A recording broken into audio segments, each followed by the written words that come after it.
Bharatiya Janata party ने अभी लोकतांत्रिक और जमहूरियत को ख़त्म कर दिया है, कोई चीज़ बाकी नहीं रहेगी। ओवैसी साहब अपना 7 सीट लेकर हैदराबाद में वहीं सांड की तरह टहलें। ये पहले कैसे फैसला हो जाए वो मंत्री आपको बनाए कि मुझको बनाए? मुस्लिम बाहुल क्षेत्र है, आए आजमगढ़ 3-4 सीट से लड़ जाए, अपनी ताकत देख लें वो। ये आपको तो पता है कि भारतीय जनता पार्टी जुमलेबाजी पार्टी का नाम है, उसका जुमलाबाजी का नाम है उनका। सिर्फ भाजपा वाले गरीबों को और गरीब बना रहे हैं कि ये काम ना करने पाए।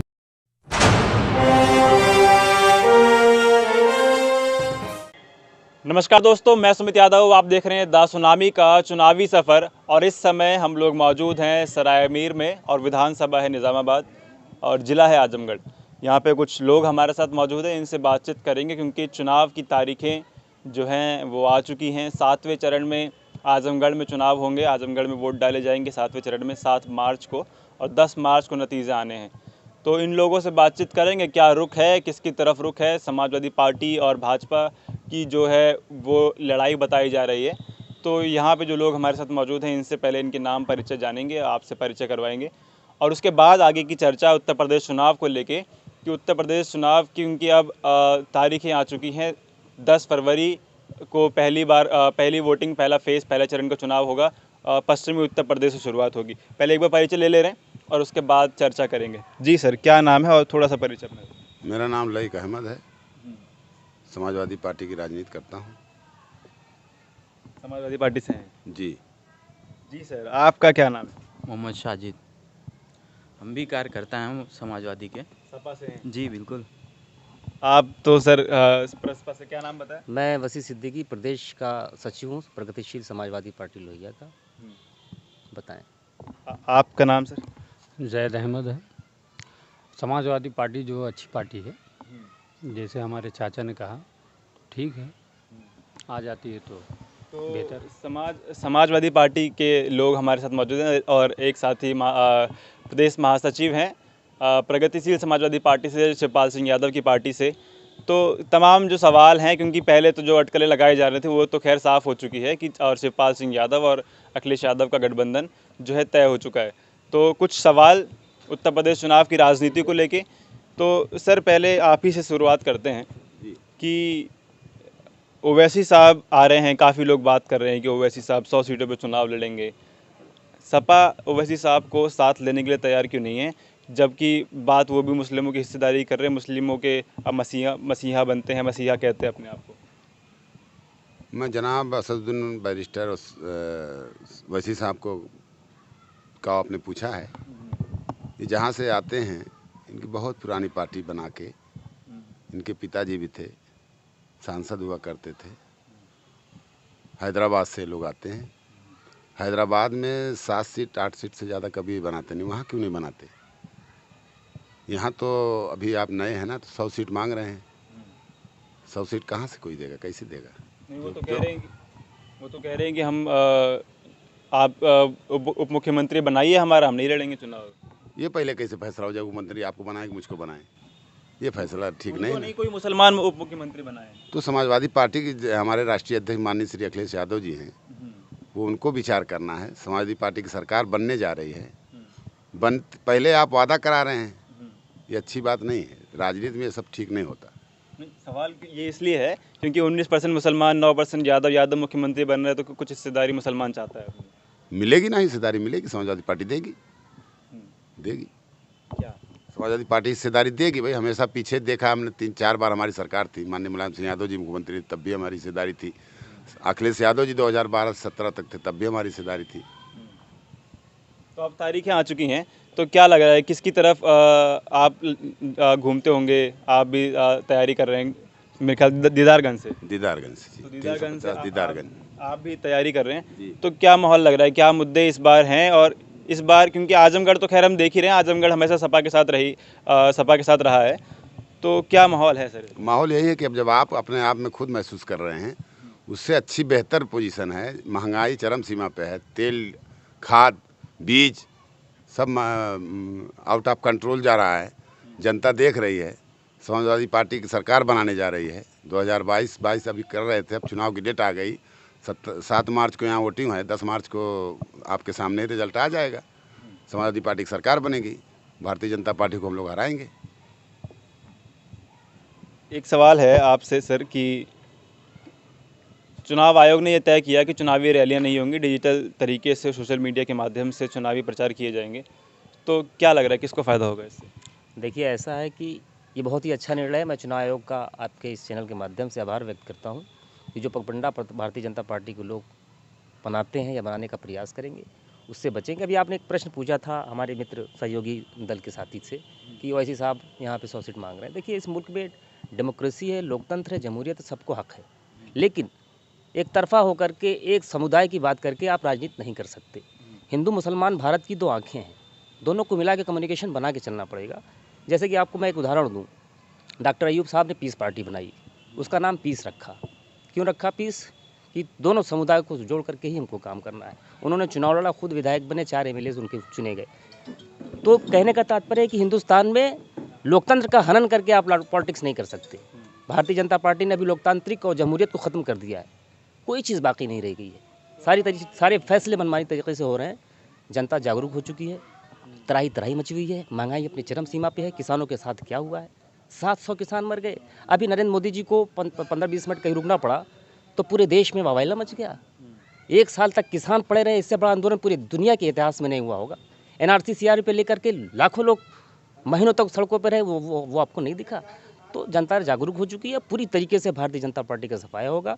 प्रगतिशील समाजवादी पार्टी मिलकर उत्तर प्रदेश में बहुमत की सरकार बनाने जा रहा है। प्रसपा का गठबंधन अभी हाल ही में हुआ, तो क्या गठजोड़ है सीटों का और क्या बात? देखिए, ये तो परिवार था, इसमें कहाँ विद्रोह था? ये तो परिवार था, थोड़ा दूरियां हो गई थी, मिसअंडरस्टैंडिंग हो गई थी, आज पूरा परिवार एक हो गया है। माननीय शिवपाल यादव जी ने अखिलेश यादव को अपना नेता मान लिया, बात खत्म हो गई। वो मुख्यमंत्री के रूप में माननीय अखिलेश यादव जी को देखना चाहते हैं, तो वो हम लोग करेंगे। समाजवादी पार्टी की नीतियों को जन तक पहुँचाने का प्रयास करेंगे, कोशिश करेंगे। नाराज़गी थी तो कुछ बातों को लेकर हुई होगी, और तो फिर क्या शर्तें इस बार रही? देखिए, मेरे 6 भाई हैं, 5 भाइयों से मेरी बहुत जमती है, एक भाई से मेरी 13-14 साल से बात नहीं है। तो ये कोई विषय नहीं है, घर है तो परिवार में सारी चीज़ें लगी रहती हैं, होता रहता है। कुछ बातों को लेकर के दूरियां थीं, वो ख़त्म हो गई, उसको ख़त्म किया गया और सारा पूरा परिवार एक है और एकता में ताकत होती है। सारे लोग मिलकर के चुनाव लड़ेंगे, अखिलेश यादव को मुख्यमंत्री बनाएंगे। तो अखिलेश जी लगातार ये बात कह रहे हैं कि अब की बार 400 पार। उनका कहना ये है कि जनता में इतना आक्रोश है कि भारतीय जनता पार्टी को 400 सीटें भी हराई जा सकती हैं। तो ये जो बात आप कहते हैं, ऊपर से दूसरी तरफ हम भारतीय जनता पार्टी की अगर बात करें तो वो कहते हैं अब की बार 350 पार, तो 350 400 का नारा दे रहे हैं, तो किसकी तरफ? यार, ये आपको तो पता है कि भारतीय जनता पार्टी जुमलेबाजी पार्टी का नाम ही, उसका जुमलाबाजी काम ही उनका। उन्होंने हमेशा यारी मक्कारी की है, हमेशा झूठ बोला है। कहाँ के 15 लाख रुपए मिले आपको? कितने लोगों को रोज़गार मिले बताएं आप? पूरे प्रदेश का मैंने भ्रमण किया है। जिस तरीके से जनता का आक्रोश भारतीय जनता पार्टी के लिए है, अब वो बेईमानी कर लें, EVM से बेईमानी कर लें, प्रशासन को लगा दें, सत्ता को लगा दें, तो ये अलग चीज़ है। अभी आपने देखा होगा ज़िला पंचायत का जो चुनाव हो रहा था, प्रमुखी का जो चुनाव हो रहा था, किस तरीके से लोकतंत्र का हनन हुआ है। औरतों के ब्लाउज तक फाड़ दिए गए। ये लोकतंत्र है? आप देश को चला रहे हो, प्रदेश को चला रहे हो, ये तरीका है? चुनाव किस लिए होता है? डॉक्टर भीमराव अम्बेडकर ने ये वसूल कायदा किस लिए बना के भेजा था? कि सबको अधिकार है, लेकिन आपने सत्ता का उपयोग किया, हमारे ब्लॉक प्रमुखों के साथ आपने नाइंसाफ़ी की, पर्चा तक दाखिल नहीं होने दिया। तो जनता सब देख रही है, जनता जागरूक हो चुकी है और आने वाले। यही आरोप तो फिर समाजवादी पार्टी पे भी लगता है ना, जब समाजवादी पार्टी सत्ता में रही तब भी जिला पंचायत के चुनाव में यही हुआ, ब्लॉक प्रमुख के चुनाव में यही हुआ था। नहीं, कहाँ बता दिए, कपड़े फाड़े गए, कहाँ पर्चा दाखिला नहीं किया गया? बताइए मुझे, एक उदाहरण आपको मिलता है? और रही बात सत्ता में, थोड़ा बहुत तो होता है, लेकिन इतना ज़्यादा तो नहीं होता जितना इन लोगों ने किया। अभी आपने देखा ना, आपके सामने टीवी चैनलों पे मैंने देखा, या फेसबुक पे देखा, ट्विटर पे देखे, यूट्यूब पे देखे, किस तरीके से बदनिज़ामी का किया गया। प्रशासन ने किस तरीके से जो है रवैया अपनाया है, ये बहुत ही दुर्भाग्यपूर्ण बात है। सपा पे हमेशा ये आरोप लगता रहा कि सपा की सरकार में यादव और मुस्लिम बेलगाम हो जाते हैं, वो उन थानों पे कब्जा हो जाता है उनका। नहीं, सब बेबुनियाद बातें, ऐसा कुछ नहीं है, ऐसा कुछ नहीं है, सब बेबुनियाद बातें। भारतीय जनता पार्टी के लोग इस तरीके की विडंबना बना करके हम लोगों को बीच में दुनिया पैदा करने का प्रयास कर रहे हैं, जिसमें वो सफल नहीं होंगे। मैंने बताया ना कि हिंदू मुसलमान भारत की दो आँखें, एक दूसरे के पूरक हैं, एक दूसरे के बिना चल नहीं सकते। तो हम साथ में चल रहे हैं। यादव भाई हमारे साथ है, सर्व समाज का वोट हमारे साथ है, अदर बिरादरी के काफ़ी वोट हमारे साथ है। अगर ना होते तो 20 साल से हम यहाँ जो बैठे हुए हैं, आलमबदी साहब यहाँ से MLA होते हैं। और ये यादव बहुल क्षेत्र है, यादव बहुल सीटें हैं यहाँ पे, तो आलमबदी साहब कैसे चुनाव जीतते हैं? जब हिंदू मतदाता उनको वोट देता होगा तभी तो जीतते होंगे। आप ये बताइए कि अभी इस लहर में अफजाल अंसारी साहब लोकसभा का चुनाव जीतते हैं गाज़ीपुर से, ये बताइए कि वहाँ गाज़ीपुर में मुस्लिम आबादी 1.5 से 2 लाख है और 7 लाख वोट पाकर चुनाव जीत जाते हैं, तो कहाँ से? वो जीतते हैं। हिंदू भाई वोट देता है कि नहीं देता है? आप उस लायक बनो, तो आप अपने संस्कार को उस लायक प्रेजेंट करो, क्यों नहीं जुड़ेंगे लोग आपके साथ? मैं आप यहाँ आए हैं, मैं आपके साथ अच्छा बिहेव कर रहा हूँ, मैं आपके पास आऊँगा मदद मांगने के लिए, तो आप मेरी मदद करेंगे। तो यही चीज़ है। आप बताएं। क्योंकि एक बात ये कही जा रही, मैंने पहला सवाल ही आपसे वही किया, आपसे भी मेरा वही सवाल है कि डिजिटल, क्योंकि एक तरफ आप लोग बात करते हैं कि तमाम जो जितना भी मीडिया तंत्र है वो भारतीय जनता पार्टी का है, 90% मीडिया तंत्र जो है, और टीवी चैनल हो चाहे अखबार हो, वो भारतीय जनता पार्टी का है और उसके सरकार का है। उसके बाद चुनाव आयोग पे ये कहना, क्योंकि हम लोग जो विजय रथ यात्रा अखिलेश जी निकाल रहे थे, तमाम ज़िलों में निकाली गई, उनमें हमने वो बेशुमार भीड़ देखी है, तो इसका नुकसान तो कहीं नहीं होगा सपा को? कतई नहीं होगा, समाजवादी पार्टी को उससे फ़ायदा ही होगा। देखिए आप, हमारे मीडिया जो होता है चौथा स्तंभ होता है, लेकिन वो स्तंभ ख़त्म हो चुका है। प्रिंट मीडिया हो गया, पैसों पे अखबार चल रहा है, पैसों पे टेलीविज़न चल रहे हैं। लेकिन मुझे खुशी इस बात की हो रही है कि अब जहाँ जहाँ यूट्यूब चैनल्स और तमाम लोग आ गए हैं, जो सत्यता टीवी नहीं दिखाती है, आप जैसे यूट्यूब के लोग उसको प्रेजेंट करने का काम करते हैं। ये बहुत ही अच्छा विषय है और अखिलेश जी बहुत ही पढ़े लिखे जो झाड़ू नेता है, वो उसका सोल्यूशन निकालेंगे, अपना मीडिया हब बनाएंगे और अपना संदेश आम जनता तक पहुंचाने का प्रयास करेंगे, कोशिश आपसे भी करेंगे। सर वही सवाल है, क्योंकि ये चर्चा होती है हमेशा कि जो तमाम जितना मीडिया तंत्र है वो भारतीय जनता पार्टी की तरफ है, तो इससे और डिजिटल रैलियों से, वर्चुअल रैलियों से, सोशल मीडिया के माध्यम से चुनाव करे जाएंगे, इन सब चीज़ों से सपा को नुकसान होगा क्या? नहीं, नुकसान कुछ नहीं होगा। समाजवादी पार्टी जनता के बीच है। 5 आदमियों का इलेक्शन कमीशन ने आदेश किया है। 5 आदमी लेकर हम लोग घर, हमारे पास कार्यकर्ता हैं, हम गांव-गांव, गली-गली जाएंगे। अब 15 तारीख तक, 15 जनवरी तक उन्होंने रोक लगाई है। और अभी आप कह रहे थे कि जो है कि रथ यात्रा अखिलेश जी लेके निकले हैं। एक रथ यात्रा पे 10, 5, 4, 5, 6, 10 रथ यात्रा भारतीय जनता पार्टी की, तब भी उतनी भीड़ नहीं जुट पाई। माननीय मोदी जी को वापस जाना पड़ा। भीड़ के तंत्र से कोई खतरा नहीं था, कुछ नहीं था। ये समाजवादी पार्टी के साथ जनता है, जनता के आशीर्वाद से समाजवादी पार्टी को वोट दीजिए। क्योंकि वो जो संदेश रथ यात्रा से जा रहा था, वो संदेश वर्चुअल रैलियों से जाएगा क्या? जाएगा ना, वर्चुअल। जनता जान गई है, जाग चुकी है भैया जी। जनता जाग गई है। हाँ, जागी, एकदम जागी है, हमारे साथ है। तो क्या लग रहा है कितने का टारगेट है? अब 4 से 3। अखिलेश जी जो बोल रहे हैं, क्या वो गलत थोड़ी बोल रहे हैं? हमारे नेता हैं, गलत कहाँ से बोलेंगे? ज़्यादा नहीं? ज़्यादा नहीं, ज़्यादा उदा थोड़ी है। और होती तो और जीतते हम। अच्छा। तो जमहूरियत की बात अभी साहब कर रहे थे कि जब लोकतंत्र की हम बात करते हैं, तो हमारे देश में लोकतंत्र के लिए कहा जाता है जितना विपक्ष मजबूत होगा उतना मजबूत लोकतंत्र होगा। आप विपक्ष के लिए कुछ छोड़ ही कहाँ रहे? ले जाएंगे, क्या बचा विपक्ष? 3 लोग तो बहुत ज़्यादा खुद ही कर लेंगे, लेकिन समाजवादी पार्टी की जनता के आशीर्वाद से 400 पार कर रहे हैं हम लोग। 400 पार करने की कोशिश की जाएगी। आप लोगों का आशीर्वाद मिला, जनता का प्यार मिला, तो हम 400 पार करके दिखाएंगे। आजमगढ़ में कितने? आजमगढ़ 10 की 10 हो, उसमें कोई शंका थोड़ी है। कोई शंका नहीं। आजमगढ़ में पीछे हम लोग बहुजन समाज पार्टी का गठबंधन था, 14 सीट मऊ आजमगढ़ मिला के 14 हम लोग जीते थे। उसका रिकॉर्ड हमारे पास है। हम जीतेंगे, फिर जीतेंगे, 10 की 10 सीट जीतेंगे। शुक्रिया जी। भाई साहब एक बार नाम दोबारा बता दें। जैद अहमद नाम हमारा। हम तो ज़्यादा कुछ नहीं बोलेंगे, बस यही बोलेंगे कि भाई अखिलेश जी को आना चाहिए। क्यों आना चाहिए अखिलेश जी? भाई हमारे अच्छे मंत्री हैं, हमारे नहीं पूरे जनता के। ऐसा क्या कर दिया अखिलेश? ठीक है, वो हमारी नज़र में, सबकी नज़र में भी अच्छे हैं, उनको आना चाहिए बस। योगी जी नहीं ठीक है, संत आदमी हैं, कोई मोह माया कुछ नहीं, सब सन्यासी आदमी हैं, तो योगी जी काहे ठीक नहीं? अब भाई जो है कि जो वादे हुए थे कि पैसे आएंगे, कुछ मिले ही नहीं, तो कहाँ से हम बोले? गरीब को क्या चाहिए वही चाहिए भाई, कुछ मिले तो मत में रहे भाई। अब भाई हम लोग भाई गरीब आदमी हैं, रोड पे चलते हुए जो हमें सहारा देगा, हम भाई उसी को याद करेंगे। सही है कि नहीं? बस यही हम चाहते हैं कि अखिलेश जी आ जाएं। योगी जी सहारा नहीं दिया 5 साल? जी नहीं दिए भाई। योगी जी की पार्टी भारतीय जनता पार्टी है, सबका साथ सबका विकास का नारा दे के चलती है, तो सबका साथ सबका विकास नहीं हुआ। अब भाई आजमगढ़ के जो भी हैं, हिंदू हो मुस्लिम हो, अब भाई ज़्यादातर यही चाहते हैं कि अखिलेश जी आ जाए। बस हम यही जानते हैं और कुछ। ओवैसी साहब क्यों नहीं आते? क्योंकि निज़ामाबाद में और सराय मीर में मिनी सऊदी कहा जाता है, तो मुस्लिम आबादी ज़्यादा है, तो ओवैसी साहब क्यों नहीं? मुसलमानों के मसीहा हैं, मुसलमानों की बात करते हैं, सदन में भी बात करते हैं मुसलमानों की।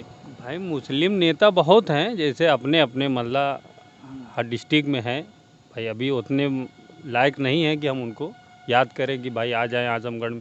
जब वहाँ तक हो जाएंगे तो भाई याद कर लेंगे उनको भी। अच्छा, हाँ सही बात है।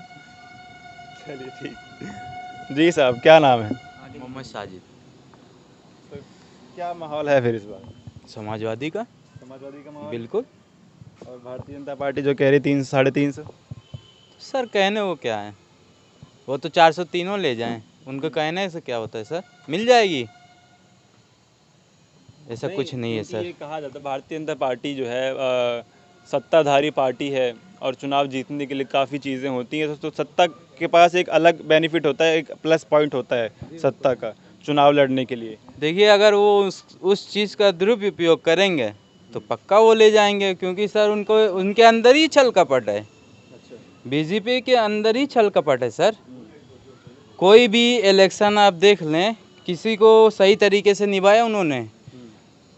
बिहार का ले लें, जीती हुई पार्टी को भी उन्होंने नहीं वो सिलेक्ट किया। फिर यहाँ प्रमुखी का ले लें, हमारे ही पहचान के एक यहाँ गंभीरपुर के थे सर, उनकी महाप्रधानी निकल गई 123 सीटों से, फिर भी रिकाउंटिंग में उनको हरा दिया गया, बीजेपी को निकाल दिया गया। क्या है सर, पावर है सर उनके अंदर, पावर से वो अपना काम कर रहे हैं। पावर का तो भाई बहुत अच्छी तरीके से वो इस्तेमाल कर रहे हैं सर, इसका तो कोई दो राय नहीं है। पावर को बहुत ही अच्छे तरीके से इस्तेमाल कर रहे हैं, चाहे वो छल से कपट से जीत में भी आ ही जाएंगे सर। अभी देखिए डबल इंजन की सरकार है, सेंटर में भी उन्हीं की सरकार है। तो सर वही जो बिहार का हुआ ऐसा ना हो यूपी में हो, तो उसी को देखते हुए सर ईवीएम पे थोड़ा सा नज़र करना होगा। और बाकी मीडिया स्टल तो आप देख ही रहे हैं किस तरह से बिकाऊ हो चुकी है, कोई उनकी मतलब कुछ सुनना ही नहीं चाहता है। बुराई 20 मिनट क्या रुक गए वो कि सर जान के अपने सीएम से कह देना कि हम सही सलामत एयरपोर्ट पहुंच गए, ये क्या हुआ सर? ये तो है ना कि प्रधानमंत्री की जान को खतरा है। तमाम मीडिया तो लाइव दिखा रहा है कि उनके कार्यकर्ता खुद मोदी आएगा तो फूल और पूरा झंडे के साथ दिख रहे हैं, लाइव दिख रहे हैं सर कैमरे में। नहीं, वहाँ तो कार्यकर्ता उनके थे, लेकिन उससे थोड़ी दूरी पे वहाँ प्रदर्शनकारी कौन सा खतरा सर? प्रदर्शनकारी के सामने। अरे सर वहाँ तो गए ही नहीं, वहाँ तक गए होते वो तो खतरा होता ना, और लोगों से उसका बात नहीं सर। और अगर वहाँ तक गए होते तो खतरा होता ना सर। और कुछ लोग हैं, इनसे बात करेंगे। जी जी सर, क्या नाम है? मोहम्मद शाहिद। तो क्या माहौल है सर, चुनाव की तारीख? समाजवादी का अखिलेश यादव सीएम बनेंगे इंशाल्लाह, और जनता सब और ओवैसी साहब उप मुख्यमंत्री बने। ओवैसी साहब अपना 7 सीट लेकर हैदराबाद में वहीं सांड की तरह टहलें, पूरे हिंदुस्तान में टहलने की कोई ज़रूरत नहीं है। मुसलमान उनको एक वोट गलती से नहीं देगा। गए बिहार में दूसरे की सरकार बनवा दिए, वो तो कलकत्ता वालों को दिमाग अल्लाह ताला ने खोल दिया कि उनको इंटरव्यू नहीं होने दिए, नहीं तो वहाँ पे कुछ किए होते। और आप लोगों की बात करते सदन में हमेशा मसीहा आजम खान है भाई, कौन कह रहा है कि ओवैसी साहब? आजम खान का आपकी पार्टी निकाल नहीं पाई जेल से? कहाँ? अरे क्या हमारी पार्टी जज है क्या? जब अदालत में मामला तो अदालत जो फैसला आएगा उसका हम सम्मान करेंगे। आजम खान के ऊपर सब गलत फर्जी मुकदमा लगाया गया है, आज नहीं कल लोग आएंगे बाहर। अखिलेश जी एक बार भी मंच से नहीं लेते आजम खान का नाम। अखिलेश तो सबसे पहले सीतापुर जेल में गए उनके स्वागत के लिए, जब वो आ रहे थे उनसे पहले खड़े थे। जितना अखिलेश ने आजम खान के लिए किया कोई मुसलमान ने नहीं किया उतना। अच्छा, हाँ, आजम खान के लिए वैसे सब बोलते हैं जब वो मिलने गए जेल में उसके बाद समाजवादी तो भाजपा की सेकंड टीम है। जिस तरह से भाजपा वाले झूठ बोल रहे हैं वैसे आरोप कैसे लगा देते हैं कि आप बताइए एक बात ये बताइए, बिहार में वो गए 4-5 सीट जीते, लेकिन उसका जो वोट का बदल हुआ वो रोक नहीं पाए। वो सिर्फ वोट को कन्वर्ट करना चाहते हैं। आए मुसलमानों को कुछ वोट ले लें, सपा को कमजोरी हो, भाजपा जीत जाए, उनका लक्ष्य यही है और कुछ नहीं। लोकतंत्र है, आप चुनाव लड़ सकते, मैं चुनाव लड़ सकता हूँ, कोई भी चुनाव ना लड़े। उत्तर प्रदेश आए 403 सीट पे लड़े भाई, नहीं है इतना बजट उनका ना, तो नहीं बजट तो उतना ही लड़े ना, 100 पे लड़ रहे हैं। कम आजमगढ़ से लड़ जाए 2-4 सीट से। 100 का बजट है, 100 पे मुस्लिम बाहुल क्षेत्र है, आए आजमगढ़ 3-4 सीट से लड़ जाए, अपनी ताकत देख लें वो। उनको एक वोट मुसलमान गलती से नहीं देगा, एक वोट नहीं देगा। सब जानते हैं कि वो भाजपा की बी टीम है, उनको देने से कोई नहीं। सिर्फ ये भाजपा चाहते हैं फिर से सरकार आए, और वो मुसलमान और आम जनता ये नहीं होने देगी। इस बार पूरा लहर चल रही है, तूफान अखिलेश यादव का, और अखिलेश यादव को अब कहीं जाने की जरूरत भी नहीं है। नहीं, वो एक बार रथ पूरे उत्तर प्रदेश में टहल गया, जनता के खबर पहुंच गई। जहां 8 बजे का प्रोग्राम था, रात के 11 बजे आए, तब तक जनता एक हिली नहीं हुआ। इतना समझ लोकप्रिय हो गए हैं। इसलिए अब जनता को समझाने की जरूरत नहीं है, जनता जाग गई है, और सब लोग साइकिल के बटन दबाएंगे इंशाल्लाह, और 10 तारीख को सीएम बनेंगे उत्तर प्रदेश। जनता तो जो 5 किलो राशन मिल रहा, 5 किलो गेहूं मिल रहा, अब तेल और दाल भी मिलने लगी, चना भी मिलने लगा, तो जनता तो उसकी तरफ जा रही है। 5 किलो गेहूँ कितने का है इस वक्त, आप बता सकते हैं? कितने का भी हो, जनता जा रही है। कुछ बताइए, जैसे 5 किलो गेहूँ कै रुपए का है? 100-150 रुपए। 150।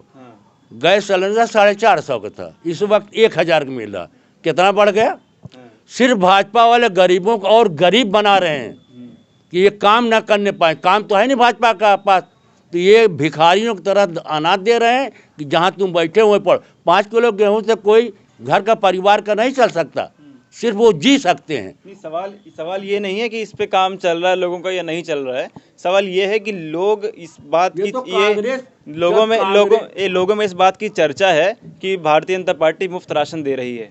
ये तो कांग्रेस के वक्त से मुफ्त मिला है, भारतीय जनता थोड़ी दे रही है। ये तो जब कांग्रेस सत्ता में तब से अनाज मिल रहा है, तेल मिल रहा है, सब कुछ मिल रहा है उस वक्त से। हमारे बचपन की बात है। कांग्रेस दे रही थी, लेकिन भुना तो भारतीय जनता पार्टी ने लिया ना। कुछ नहीं भजाया, क्या भजाया?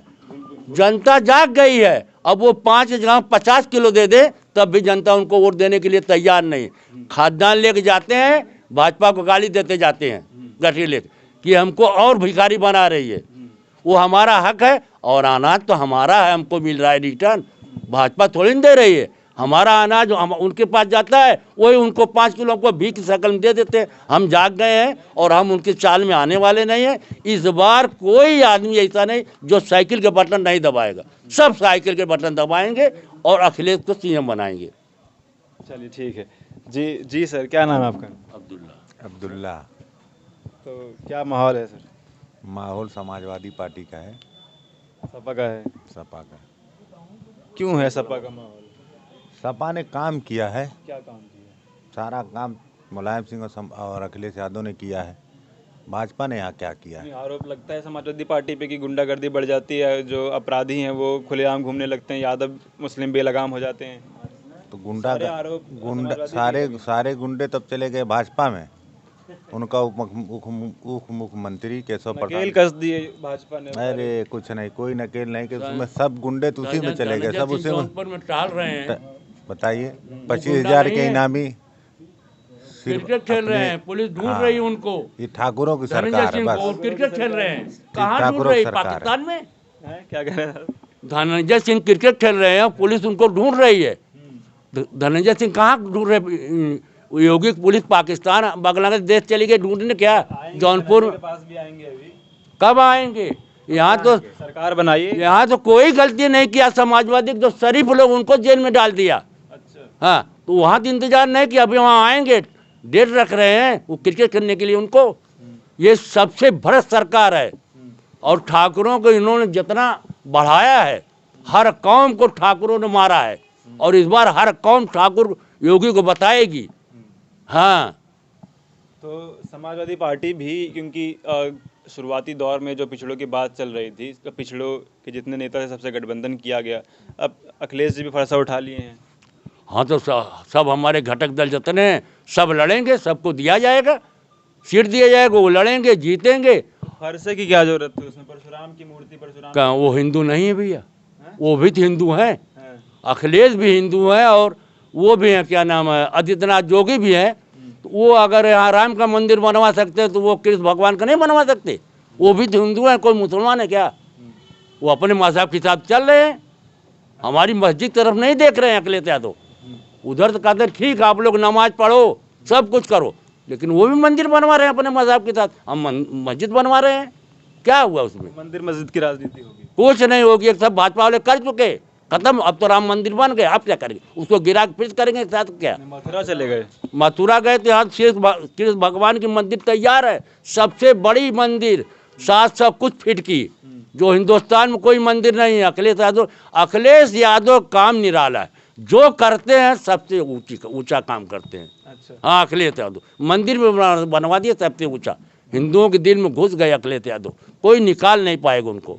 हाँ चलिए ठीक है, तो फिलहाल मैं ये वीडियो ख़त्म कर रहा हूँ। आप लोगों से दूसरी वीडियो मुलाकात होगी। तमाम मुद्दों पर जो बातचीत है, आजमगढ़ में हम लोग मौजूद हैं और आजमगढ़ हमेशा से सपा का गढ़ रहा है।